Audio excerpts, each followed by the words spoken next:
Red rice వండుతున్నానండి. ఈ గ్లాస్తో red rice అండి. నైట్ నానబెట్టుకోవాలి. ఇవి శుభ్రంగా కడుక్కోవాలండి. ఒకసారి కడిగితే చాలు. ఈ గ్లాస్తో 4 గ్లాసులు వాటర్ అండి. ఎందుకంటే స్టవ్ పైనే వండాలి, కుక్కర్లో వండొద్దు. నేనైతే కుక్కర్లో వండనండి, స్టవ్ పైనే వండుతాను. కుక్కర్లో వండితే మెత్తగా జిగురుగా అయిపోతుందండి. అందుకని 4 గ్లాసులు పోసానండి వాటరు. స్టవ్ వెలిగించుకొని ఈ వాటర్తో బాగా ఉడకనివ్వాలండి.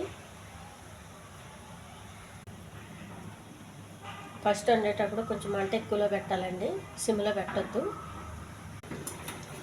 రెడ్ రైస్ ఉడుకుతుందండి, ఇంకా కాసేపు ఉడకాలి.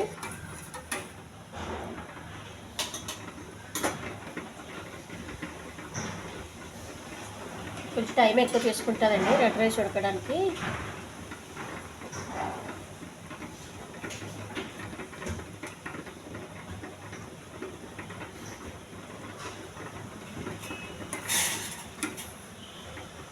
మనం కొంచెం మధ్యలో చూసుకుంటూ ఉండాలండి.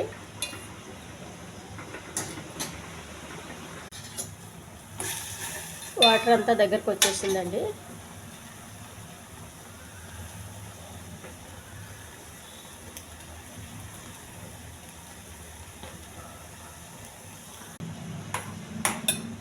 వాటర్ కొద్ది దగ్గరకు వచ్చినాక కలుపుకుంటూ ఉండాలండి, లేకపోతే అడిగట్టేస్తుంది. చాలా హెల్దీ ఫుడ్ అండి రెడ్ రైస్. ఈ రైస్కి ఎక్కువ రైస్ తిన్నా బాగుంటుందండి.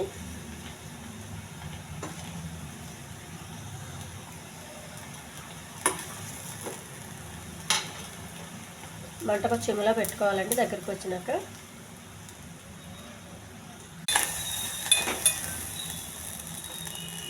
ఈ ఛానల్ నచ్చితే సబ్స్క్రైబ్ చేయండి, షేర్ చేయండి, లైక్ చేయండి, కామెంట్ చేయండి.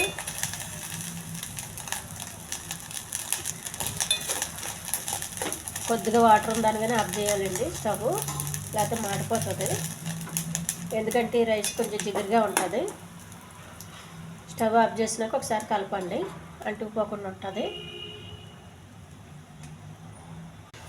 హెల్దీ రెడ్ రైస్ రెడీ అయిపోయిందండి.